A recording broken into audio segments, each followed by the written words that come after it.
Hello YouTube, Joey here from TeamBurningInfinitey, bringing you another deck profile. And this time we've got Darkness Dragonworld. This is not your usual Darkness Dragonworld deck with me, where it's a rush beatdown type.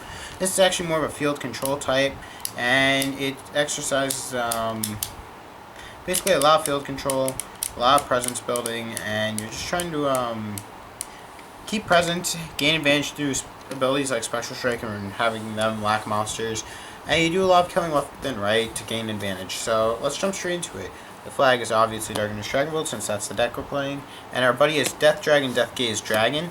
Also, I don't know if you'd call this a variant of Black Dragons or not, but I guess so. So yeah, let's jump. Death Gaze, I'll get into what he does later, but he's a very good sized one in the deck, and that's why we brought him. So for the first monsters, we play 2 Shooter of Magic Bullets Gaspard. This card's been doing phenomenal in the deck. I'm probably going to bump it up to 3. He's a 3,000 power, 1 critical, 2,000 defense, size 0, free to call. Black Knight and Deep. You just use him because he's a 0 with a decent hitting power, so that's why we play him. Also, he's one of the few non-Spectral Strike monsters, so it allows you to go for face a bit more, but it also allows you to kill things since it's a 0 with 1 critical. Very nice, it's very versatile, and it helps a lot with the deck. For the one non-Spectral Strike monster in the size 1 lineup, I figured I wouldn't only want Spectral Strike because then I don't really have any hitting power to the face, and you always want to have some versatility in your deck. So we run 3 Black Knight Hell Rapier, 5,000 power, 2 critical, 1,000 defense.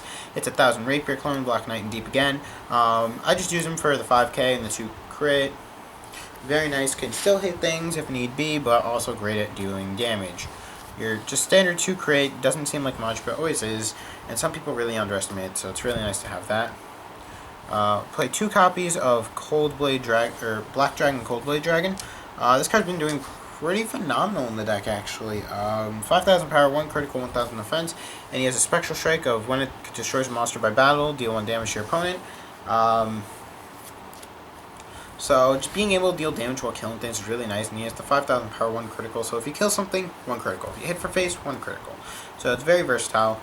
I wasn't a big fan of this on paper, or I guess on paper you could say, and did do some, like, it didn't really fit the purpose of all my other decks, but in this deck it really does shine, so definitely gonna bump him up to 3. And then we have 2 copies of One Winged Hate Dragon Left Slasher.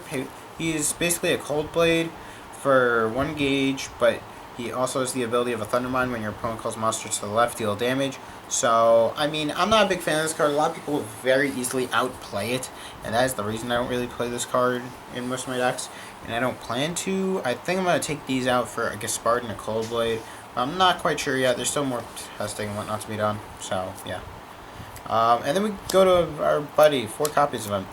Death Dragon, Death Gaze Dragon, pay 1 gauge. Spectral Strike when this card destroys a monster by battle, or just destroys a monster in general. Okay, just in general, not even by battle. Deal 2 damage to your opponent. So basically, if you kill something, you're dealing 2 damage.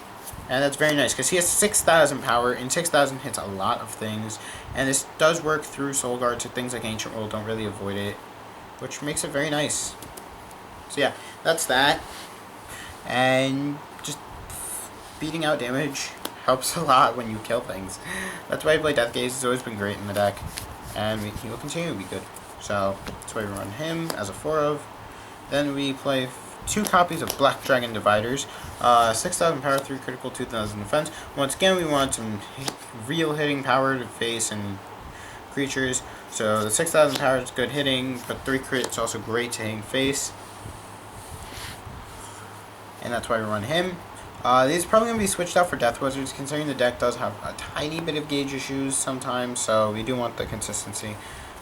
But I'm not sure yet. Next, we play 4 copies of Bloody Moon Dragon, 7,000 power, 2 critical, 1,000 defense. He has a Spectral Strike for 1 damage, and the 7k really allows you to hit just about anything that your opponent could call in most scenarios, as well as the fact he has 2 critical, so if you go for face need be, you just get 2 in, and it's very nice. Whether you're dealing damage by destroying things or face, it helps a lot, and that's why we run 4. And then we play a free version of Death Gaze with an additional 1,000 defense, being Black Dragon El Huracan. He's a 4 of 6,000 power, 1 critical, 2,000 defense. Spectral Strike when this card destroys your opponent's monster, deal 2 damage to your opponent. El Huracan's really nice in this deck because it's more of a board clearing deck anyway. So just being able to have that clearing power as well as the Spectral Strike 2 for a massive advantage helps a lot in this deck. And that's why we run him. So that's our size 2s.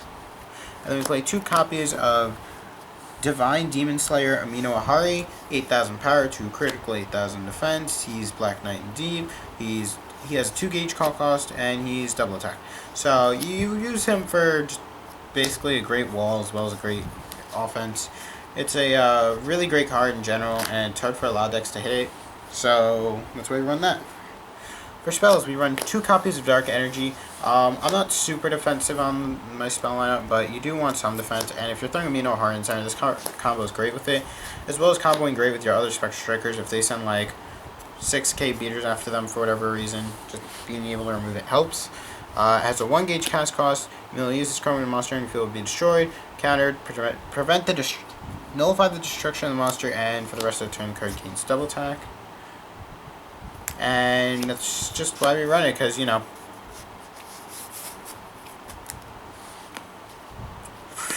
protecting things is really nice, and it also stops penetrate, Spectral Strike, stuff like that. So, very, very powerful. Play 2 copies of Black Revenger. It has a 1 gauge call cost, it has a life break of 5, and when you activate this card, choose a size 1 and choose up to 1 size 1, up to 1 size 2 from your drop zone, add them to your hand. So you basically use this for more late game advantage, because late game can be kind of hard, and that's why we play that. Then we play 3 copies of Best Symphony, pay 1 gauge, life break 6, draw 2 cards, so just more mid to late game advantage, helps a lot. 4 copies of Death Grip, counter, destroy a size 2 or less monster on your opponent's field, pay 1 gauge. Very, very nice. High power or high quality counter removal. Friendly Nullifiers, we run 4 Midnight Child, Solomon Shields clone. Activate it and attack on your opponent's turn. Counter, nullify the attack if it's not a link attack. So very nice protecting monsters and life. And then we play 4 copies of Black Dragon Shield. You only cast this card if you do not have a center. And counter, and you would be dealt damage. Counter, reduce damage to 0 and draw a card, or not draw, gain a life. Kind of rushing through it, my bad. Most of these cards are pretty self-explanatory, like the Midnight Chalice, the Black Dragon Shields, the Death Grips, the Abyss Symphonies. It's more the monsters that really have explanations for them. And then 4 copies of Evil Death Scythe. I know a lot of people would say play Black Knuckle now because Gauge Excel and really great card. That is true, but remember, we are not a triple offensive oriented deck. We're a field removal type deck, and we gain advantage through killing things. So Evil Death Scythe really goes along with that rhythm, and it really does help the deck a lot. It's 4,000 power, 2 critical, 1 gauge equip cost, and it has a Spectral Strike of 1 damage. So being able to kill things and then deal damage for it is really nice. And as always, the 2 criticals is always nice too. And 4,000 power is decent hitting power, so very good. And then for our impacts, we play 2 copies of Demonic Strike Art's Death Requiem. You may only cast this card if your opponent's at 3 or less life and they do not have any monsters on their field. It's a 2 gauge cast cost, and you deal 3 damage to your opponent. I only wish it couldn't be nullified or reduced, but you know, it's not how the world works, so yeah.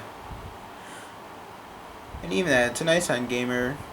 It does its job. You field removing anyway, so it just goes along with the rhythm, and it provides support for what you do, and that's why we run it. So hopefully you guys enjoyed the deck profile. Sorry for the slight rushed explanations and speaking really fast. If you guys want to see this in some match videos, don't forget to leave that in the comment section down below. Leave your thoughts in the comment section down below. And if you guys enjoyed the video, leave a like. Thank you for watching. Don't forget to like, comment, subscribe, and share for more Buddyfight content. If you guys see an ad you like, click it. If you don't, leave it alone, because no one likes bad ads. Thank you for watching. Joey from TeamBurningInfinitey, signing out.